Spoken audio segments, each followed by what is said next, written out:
How are you doing there, boys? Today, I want to talk about another episode of 1,000 Ways to Die and determining whether or not the deaths portrayed are based on fact or fiction. Before we get started, I just want to cover the parameters of determining a death as fact. In order for a death to be determined as factual, the exact scenario doesn't have to be the same as the one portrayed in the show, but the method in which someone meets their end must be similar enough to have believably inspired the segment. So without further delay, let's get going on this. And if you like what I do here, please be sure to subscribe to the channel. That really helps me out a lot. The first death of the episode involves this man named Carl. Carl is one of the many explorative men that has unlocked the secrets of the male G-spot, but unfortunately for him, he also has a proclivity to put things inside himself that won't just get the job done, but cause him immense physical pain and distress to his colon. If he wanted to do that, he could just eat a KFC Double Down, but I guess then he wouldn't experience the joy of having something in his ass. Carl is recovering in the hospital for the 5th time in 5 months after, quote, falling in the shower, to which the nurse replies with this. This is the 3rd time in 5 months that you slipped in the shower. I'm sorry. Now, since Carl hasn't had something in his ass in about 5 minutes, he begins to get real desperate.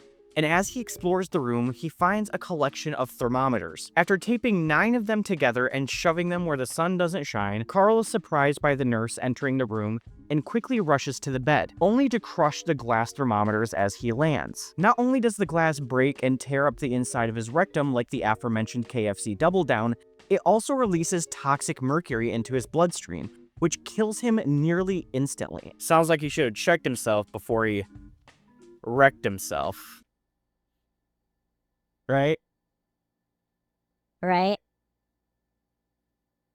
I wasn't able to find any evidence of something like this actually happening, but I did find a short article published in the Library of Medicine in 1989 titled Rectal Injury Caused by a Broken Thermometer: Risks Related to Mercury. The article consists of 1 paragraph, which I will now quote in its entirety. This is a case of local mercury absorption caused by accidental rectal perforation during monitoring of temperature. This complication is only reported in cases of subcutaneous injury by a broken thermometer. Treatment necessitates complete excision of mercury deposits. When mercury remains, a clinical and biochemical follow-up is necessary, but indication for chelation therapy is exceptional. I'm not sure if this is a snippet from a larger article. It reads like one, but I wasn't able to find anything further. Still, this to me doesn't indicate that the patient died, although was treated for mercury poisoning. This is all to say that Way to Die number 599, Mercury in Uranus, is fiction. Our next scenario features a no-good street thug named Mikey, and something here tells me he might be hard up for cash. It could be that he's stealing purses,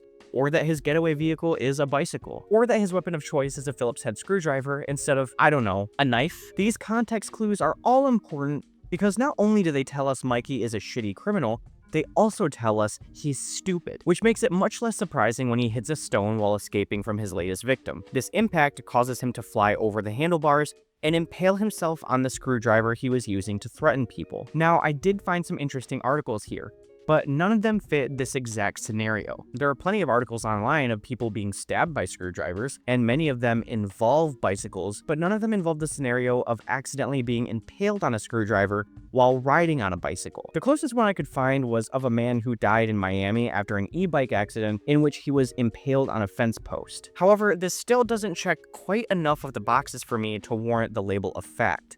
And so, Way to Die number 297, A Turn for the Purse, is fiction. Our next death involves a weightlifter named Pete. Pete loves 2 things: tequila and pumping straight fucking iron, baby. Frequently getting absolutely blasted on liquor and lifting weights put together from random objects he found around construction sites like cinder blocks and I-beams. There was no challenge that Pete wasn't ready to conquer. That is, until one night, after having too much to drink and deciding to attempt to bench a 350-pound piece of I-beam without a spotter. After losing his grip on this beautifully manufactured piece of American steel, it crushed Pete's chest, which, if it didn't kill him quickly, would have eventually caused him to suffocate under the weight. And I kind of went back and forth on this one, guys. On one hand, there's not a single example of somebody dying from attempting to bench an I-beam, and while I don't doubt that some dumbass at a construction site has attempted something like this before, I couldn't find any evidence of it. I did, however, find plenty of examples of people trying to bench weight that was too heavy for them,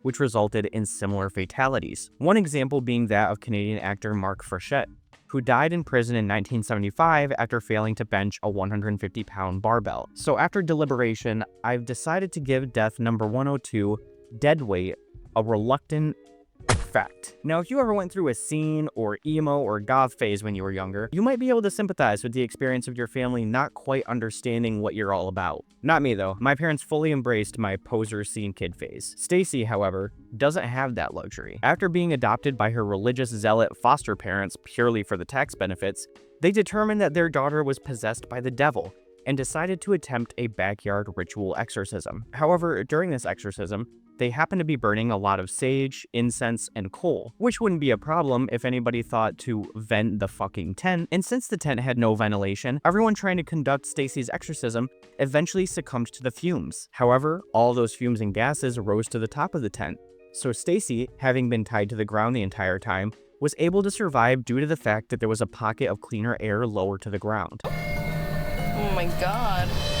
While this exact scenario is absolutely ridiculous, there is some truth to it. People do die from attempting to heat tents with things like charcoal or propane barbecues all the time, and it's incredibly dangerous. In 2012, a child in the UK died from this exact thing, and then later that year, a 34-year-old woman met the same fate. There are safe ways to heat a tent, and you can even buy tents with built-in wooden heaters and ventilation that won't cause you to suffocate from the fumes. With all this being said, it looks like I'm gonna have to give Way to Die number 310, Cult Evaded, the title of fact. Next we have Mindy, and Mindy is a woman who loves two things: the smooth, wonderful taste of a Marlboro Red and boinking with her boyfriend. But when her boyfriend decides he's had enough of her smoking and determines it to be a deal breaker, Mindy takes drastic steps to ensure she can keep her supply of vitamin D. Jesus fucking Christ, this video is doing a number on me. So like any rational person going through nicotine withdrawals, she decides to buy some nicotine patches. And you know what?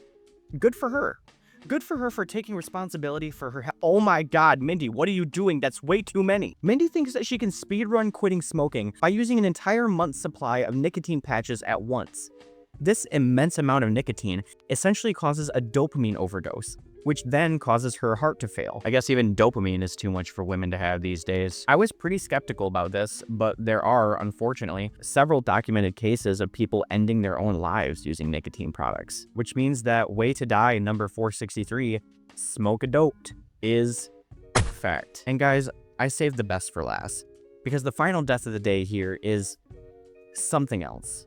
And believe me, I'm not trying to milk this. But that can't be said for this fucking freak Bernard, who has a proclivity for going straight to the source when it comes to the white gold that is cow milk. That's right, Bernard here likes to sneak into the barn of the farm where he works and drink the milk directly from the cow's udder. And before you talk about how disgusting this is, just remember, this is probably how we got to drinking cow milk in the first place. This man isn't a deviant, he's an innovator. The show also makes up this absolutely batshit scenario where Bernard was tormented as a child by his strange uncle who would wear a cow suit while taunting him and probably doing other heinous acts. And I guess this is to try to make him look more sympathetic, but it just doesn't work.